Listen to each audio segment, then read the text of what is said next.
Hello and welcome to Tara IAS. Think IAS, think Tara. Myself Venkat Devarkonda, I'm your current affairs faculty. So welcome you all to Revise and Rise series. So ఈరోజు ఈ సెషన్లో భాగంగా మనం discuss చేయబోయే topic ఏంటంటే గగన్. ఇది కూడా UPSC prelims 2025కి important topic కాబట్టి దీన్ని కూడా మనం కవర్ చేద్దాం. సో లాస్ట్ క్లాస్లో మనం నావిక్ గురించి డిస్కస్ చేసాము. నావిగేషన్ సిస్టమ్ ఇండియాకి సంబంధించినది. సో దానికి లింక్ అయ్యి ఉండే టాపిక్ ఇది కూడా. సో ఇది కూడా అడిగే ఛాన్స్ ఉంది. సో జాగ్రత్తగా చూసుకోండి. సో గగన్ అంటే ఏంటి? ఫుల్ ఫామ్ వచ్చేసరికి GPS aided Jio augmented navigation. So దీని అర్థం ఏంటంటే మనం జీపీఎస్ నావిగేషన్ సిస్టమ్ ఏదైతే ఉందో దాని యొక్క సహాయాన్ని తీసుకొని ఈ నావిగేషన్ సిస్టమ్ని వర్క్ చేపిస్తామన్నమాట. సో ఇది ఇండివిజువల్గా వర్క్ అవ్వదు, జీపీఎస్ యొక్క హెల్ప్తోనే ఇది రన్ అవుతుంది.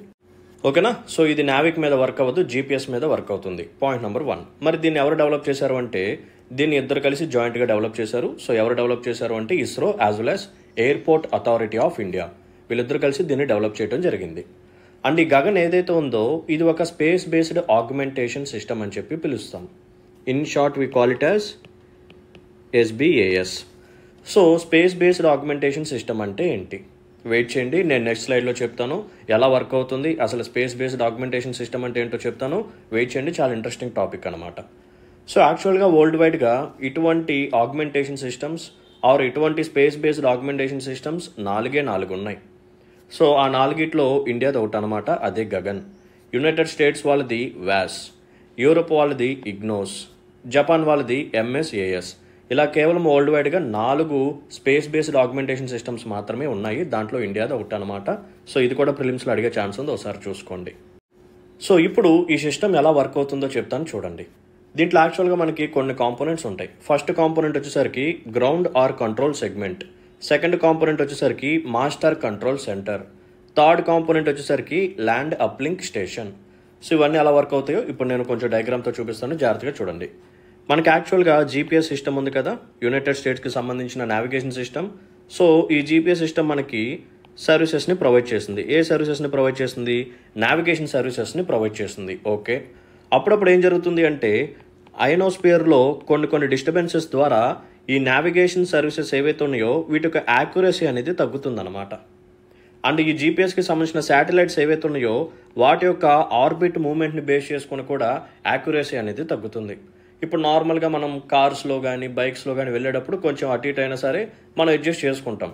బట్ ఎయిర్వేస్ ఆర్ ఏరోప్లేన్స్ ఏవైతే ఉన్నాయో వాటికి మాత్రం మనం వీలైనంత యాక్యురేట్ నావిగేషన్ సిస్టమ్ని ప్రొవైడ్ చేయాలి. అక్కడ ఎటువంటి ఎర్రర్స్ జరిగినా సరే చాలా ప్రాబ్లమ్స్ అనేవి ఫేస్ చేస్తాం. సో ఈ ఏరోప్లేన్స్ ఏవైతే ఉన్నాయో అవి సేఫ్గా ల్యాండ్ అవ్వాలి అన్నా, వాటి యొక్క రూట్కి సంబంధించిన నావిగేషన్ అనేది క్లారిటీగా ఉండాలి అన్నా సరే, లేదా ఎప్పుడన్నా ల్యాండింగ్ డిలే అయ్యే ఛాన్సెస్ ఉంటాయి. ఎందుకంటే ఆల్రెడీ ఆ ఎయిర్ స్ట్రిప్ మీద వేరే ఫ్లైట్ కూడా ఉండొచ్చు. సో అటువంటి టైంలో డిలే అయ్యే ఛాన్స్ ఉంది. అప్పుడు మళ్ళీ వేరే రూట్ని మనం పికప్ చేసుకోవాలి. సో ఇటువంటి టైంలో ఈ నావిగేషన్ సిస్టమ్స్ని యూజ్ చేస్తాం. సో జనరల్గా జీపీఎస్ అనేది కొన్నిసార్లు యాక్యురేట్ ఇన్ఫర్మేషన్ అనేది ప్రొవైడ్ చేయదు. సో అటువంటి టైంలో మనం ఏం చేస్తాము అంటే ఈ జీపీఎస్ ప్రొవైడ్ చేసే ఇన్ఫర్మేషన్ ఏదైతే ఉందో ఆ ఇన్ఫర్మేషన్ మనం క్రాస్ చెక్ చేస్తాం బై యూజింగ్ గ్రౌండ్ స్టేషన్స్. ఇక్కడ ఉంది చూసారా, రిఫరెన్స్ స్టేషన్స్ అని చెప్పి INRES. So Indian reference stations అంటాము.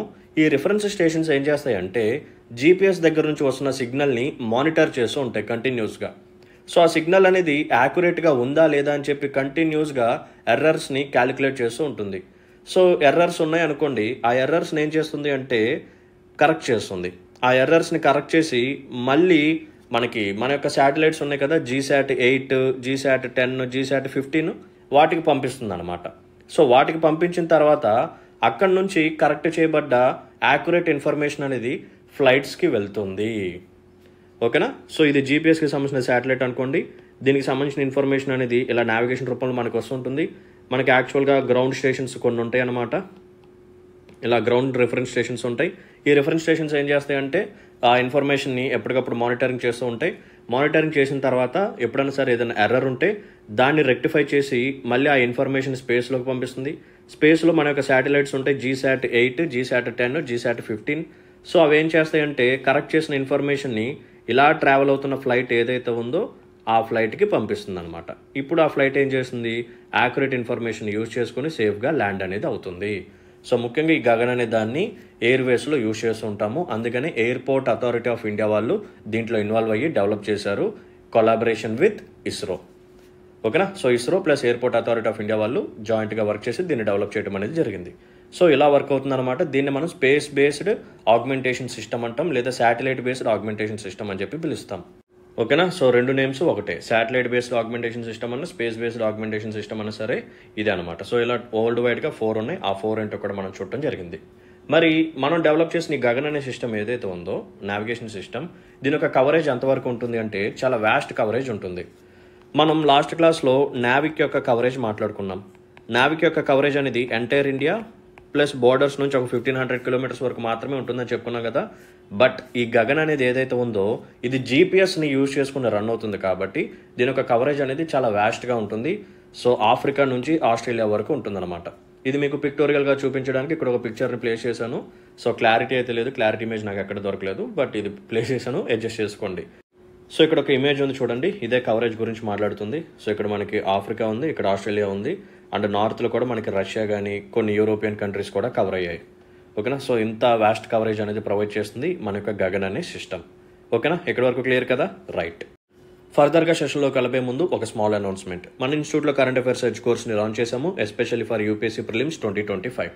ఈ కోర్స్ యొక్క ఫ్యూచర్స్ ఏంటంటే 70+ వీడియో లెక్చర్స్ ఉంటాయి, అండ్ ప్రిలిమ్స్కి కావాల్సిన కంప్లీట్ కరెంట్ అఫైర్స్ అన్ని సబ్జెక్ట్స్ని మనం కాంప్రహెన్సివ్గా కవర్ చేస్తాము. కరెంట్ అఫైర్స్తో పాటు కొన్ని ఇంపార్టెంట్ థీమ్స్ కూడా ఉంటాయి, లైక్ అగ్రికల్చర్ కానీ, places in news, pieces in news, IR mapping కానీ. సో ఇటువంటి స్పెషల్ వాల్యూ ఎడిషన్ సిరీస్ కూడా మేము చేయడం అనేది జరుగుతుంది. మీకు ప్రొవైడ్ చేసే హ్యాండ్అవుట్స్ అనేది మీరు ప్రింట్ కూడా తీయించుకోవచ్చు. అండ్ సబ్జెక్ట్ వైజ్గా మీకు కరెంట్ అఫైర్స్ టెస్టులు కూడా ఉంటాయి. మీకు ఒకవేళ క్లాసెస్ నచ్చకపోతే 15 days లోపు మీరు ఎప్పుడు మెసేజ్ చేసినా సరే మీకు 100% రిఫండ్ అమౌంట్ అనేది ఇచ్చేస్తాం. సో కోర్స్ యొక్క ప్రైస్ వచ్చేసరికి కేవలం 500 రూపీస్ మాత్రమే, చాలా అఫోర్డబుల్ ప్రైస్ కాబట్టి వీలైనంత తొందరగా జాయిన్ అవడానికి ట్రై చేయండి. మీకు ఏదైనా డౌట్స్ ఉంటే ఈ నెంబర్కి ఒకసారి కాంటాక్ట్ చేయండి, 6305955532. లేదు డైరెక్ట్గా పర్చేస్ చేస్తామంటే ఈ వీడియో యొక్క కామెంట్ సెక్షన్లో కానీ లేదా డిస్క్రిప్షన్లో కానీ కోర్స్ యొక్క లింక్ ఉంటుంది. సో దాన్ని ట్యాప్ చేసి మీరు కోర్స్ పేజ్లోకి వెళ్ళిపోతారు, అక్కడ మీరు పర్చేస్ చేసేయచ్చు. క్లాసెస్ అనేవి ఆల్రెడీ స్టార్ట్ అయిపోయాయి.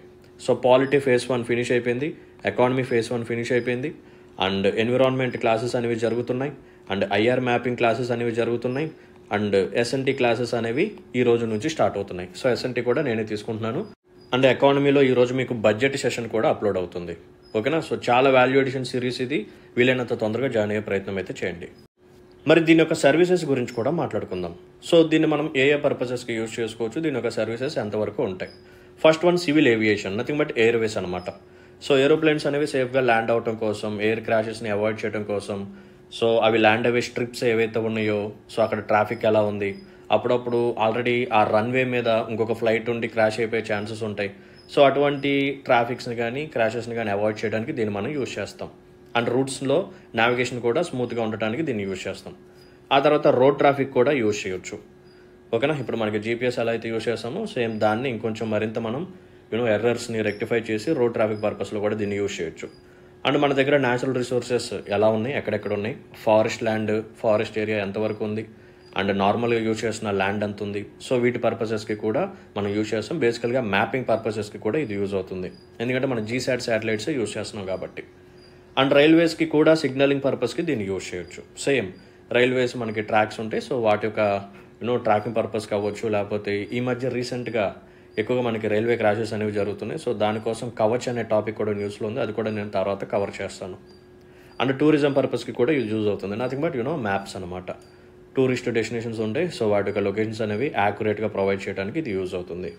అండ్ అట్మాస్ఫిరిక్ స్టడీస్, ఇప్పుడు నేను ఏమని చెప్పాను, జీపీఎస్ పంపించే సిగ్నల్స్ ఏవైతే ఉన్నాయో అవి అయోనోస్ఫియర్లో డిస్టర్బెన్సెస్ అప్పుడప్పుడు క్రియేట్ అవడం ద్వారా ఆ సిగ్నల్స్ యొక్క యాక్యురసీ అనేది తగ్గుతుంది. సో ఇటువంటి అట్మాస్ఫిరిక్ స్టడీస్ లేదా అయోనోస్ఫియర్లో ఎందుకు ఇలా జరుగుతుంది అని చెప్పి వాటి మీద స్టడీస్ని కండక్ట్ చేయడానికి కూడా ఇది మనకి యూజ్ అవుతుంది. So scientific research for atmospheric studies. ఓకేనా. సో ఇన్ని అప్లికేషన్స్ ఉన్నాయన్నమాట గగన్ అనే సిస్టమ్ ద్వారా. Okay right. సో దీంతో ఈరోజు ఈ సెషన్ మనం ఫినిష్ చేసుకున్నాం. I hope you like this session. So ఇటువంటి మంచి సెషన్స్ నా నుంచి మీరు కానీ మరిన్ని కోరుకున్నట్టయితే please hit the like button, మీ యొక్క వాల్యుబుల్ కామెంట్ని మెన్షన్ చేయండి. అండ్ మీ ఫ్రెండ్స్ అండ్ ఫెలో ఆస్పిరెంట్స్కి మన వీడియోస్ని షేర్ చేస్తూ ఉండండి. So let's call it a then. See in the next session. Until then take care. Bye. జై హింద్.